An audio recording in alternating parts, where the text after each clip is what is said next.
was younger, like, I wouldn't say something felt off, but I was always like, I'm not like other girls. You know, before Colin came out, he went through a period where he was really withdrawn and depressed. And just as, you know, probably as any parent can relate, you never want to see your child hurting. I'm not like other girls because I am not a girl. Actually, that day I had taken both of the older kids shopping, and I remember that Colin was having just a challenge that day. Nothing seemed to fit right. I wasn't sure what was going on. And then that night he just went to his room, and I actually was the one that found the letter. Not really knowing how I should phrase the letter, so I just kind of wrote it like the night of and folded it up into like a bandana and put it on my dad's dresser. And I just remember the first thing we both did was go to Colin and just tell him how much we loved him and how much it meant for us to be able to talk about this, because we knew he was upset. And then it was like, cool. I cried a lot. They cried a lot, I think.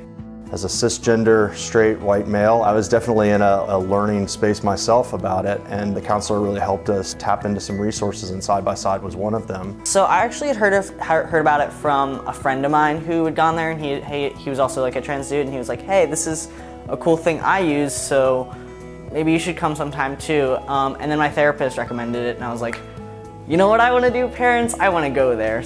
And so he's a big fan of going down as often as possible. He goes early to meet with his friends there. Just been a really good group for him. Because it's very much so a judgment-free zone of like just a space where you can kind of just be yourself without fearing repercussions that you could have like at home or at school or wherever.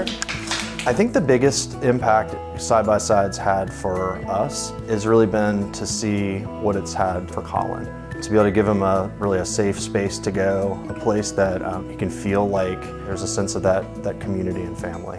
Having Side by Side and having the group to be part of, it just makes it easier to understand what I can do and how to help. But I was just so happy and relieved for him to be able to name it. And then even more so as he's gone through this journey and this transformation to really live his truth. Now Colin is the first one to say what he wants to say and be very open about how he's feeling about things, and it's really great to see that. And it's a good life skill, because as an adult, I want him to be able to speak his mind. I really want to go into the world of like politics and stuff, kind of use my voice to help other LGBTQ plus people find their voice and like help out the community. It's not that I'm not open with my transition, it's just like, that's not my defining factor, you know? It's like, hey, I'll answer a few questions if you got questions about testosterone or, you know, my plans for transition or anything. But like, other than that, it's just like, cool, I'm Colin, I like cars.